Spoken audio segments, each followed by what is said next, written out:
Welcome to the Deep Dive. Today we're going to be exploring meditation with you. Yeah. You've given us a really interesting mix of articles and even some of your own personal notes. Yeah. Which is really cool. So we're going to be going through all that and try to pull out the best insights for you. It sounds like you're really curious about how meditation can actually work, Yeah. especially when you have like a really busy life and you know what kind of benefits you could get from it. Yeah, exactly. We have a piece from UC Davis Health. Okay. It talks about the benefits of meditation Nice. and even has a basic how-to. Cool. We also have a personal blog post from cultivating. Mm-hmm. And that has give a more relatable perspective on getting started. Yeah, like that. And then to round things out, we have a really comprehensive article from the Mayo Clinic. Wow. And that one goes into all these different types and techniques. Sounds like a good starting point for really unpacking this practice that a lot of people misunderstand. Yeah. One of the things that really stood out to me was how all these sources kind of tackle that common myth. You know, the one where meditation is all about emptying your mind. That's such a common misconception. It's funny because like all these sources, they encourage us to like shift our perspective a little bit. Yeah. Instead of thinking of meditation as, you know, having to struggle to get to a blank mind. Right. It's really more about noticing your thoughts and, you know, not getting carried away by them. Oh. It's kind of like watching leaves Oh, floating down a stream. You know, you see them, but you don't let them disrupt the flow of the stream. that's such a good way to put it. I always thought I was bad at meditating because my mind would always wander. Yeah. So I would just give up really easily. Well, I think a lot of people can relate to that. You know, that idea of having to silence your thoughts completely. Yeah, That can be really intimidating. it is.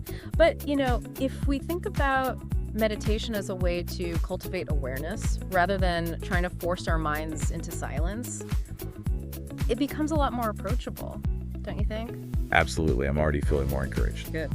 This makes me really want to dive into like all those benefits that the sources talk about. Like the UC Davis article goes into the science behind meditation Oh, cool. and talks about how meditation can actually reduce those stress hormones Right. like cortisol. Yeah.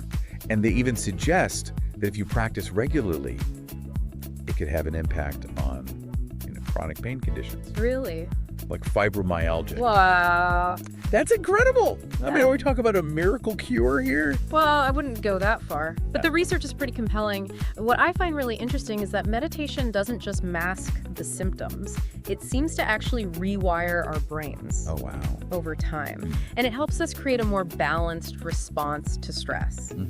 And that's where you start to see those long-term benefits that you were talking about. So it's not just about, feeling relaxed in the moment when you're meditating. Yeah. It's actually about building up, that resilience and changing the way we respond to stress. Exactly. It's kind of like you're building a muscle. The more you practice observing your thoughts and coming back to a state of calm, the better you get at navigating all those ups and downs of life, with more grace and resilience. Yeah. The Coco-Kime blogger actually talks about this. Okay. She shares her personal experience with walking meditation. Oh, cool. And she describes how just focusing on, those physical sensations of her feet hitting the ground, how that really helped her stay present and grounded, during a really stressful workday. That's such a good example. Yeah. It highlights, how we can integrate mindfulness into our everyday Yes. lives in these really simple, practical ways. Yeah, and the Mayo Clinic article backs that up. It emphasizes all these different types of techniques that are out there. Right? From guided imagery to walking meditations. Yeah. There's really something for everyone.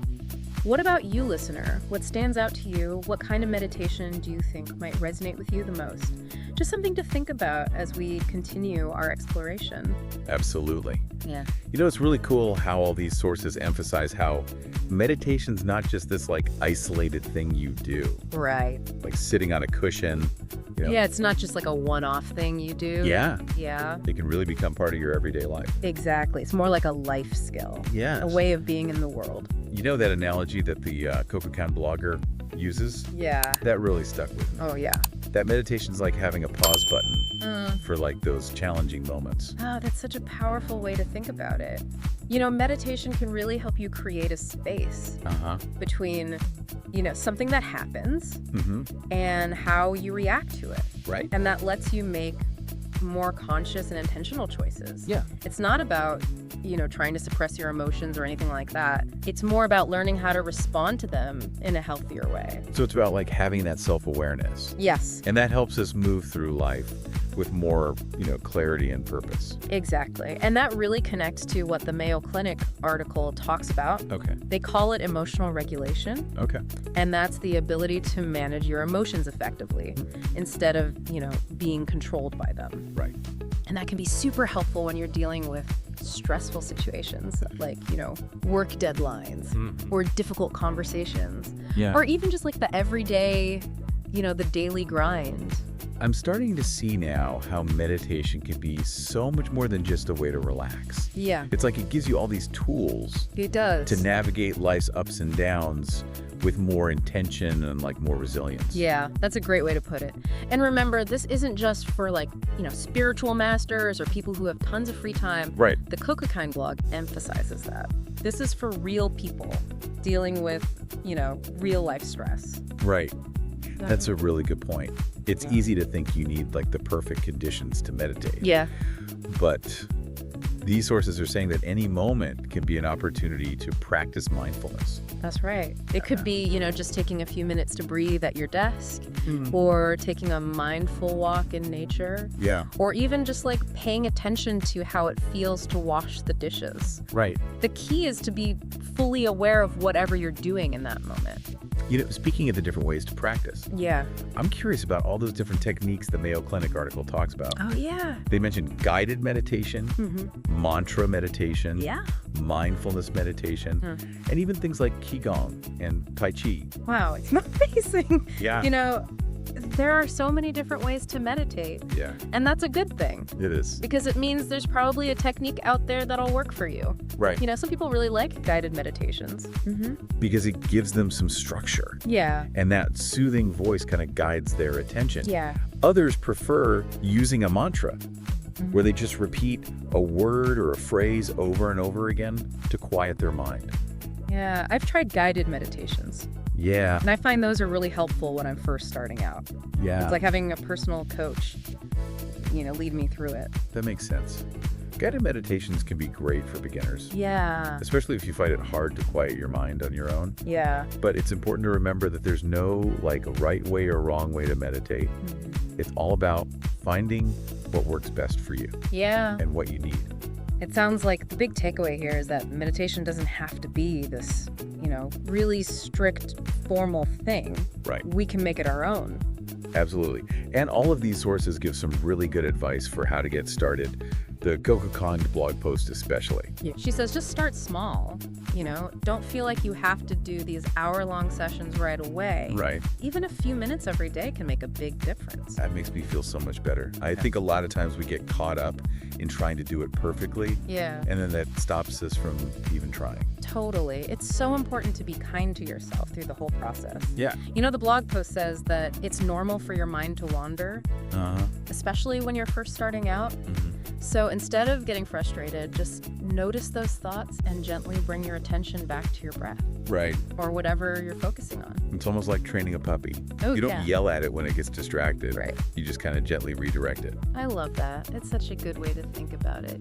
That self-compassion is so important Yeah. for meditation. Okay, so as we wrap up this deep dive into the world of meditation, what are the key things you hope our listeners take away from this? Well, I really hope that they have a better understanding now of what meditation really is and what it isn't. It's not about, emptying your mind or trying to reach some kind of blissful state. Yeah. It's about developing awareness, Right. building up your resilience, and learning how to deal with life's challenges, Yeah. with a little more grace and a little less stress. It's about finding something that works for you, Yeah. whether that's guided meditation or walking meditation or mindful breathing or whatever it is. Yeah. The important thing is just to start exploring. Exactly. And remember, this is a journey, not a destination. Right. Some days you're going to feel super connected and focused, and some days your mind is going to be all over the place. Yeah. But just embrace all of it.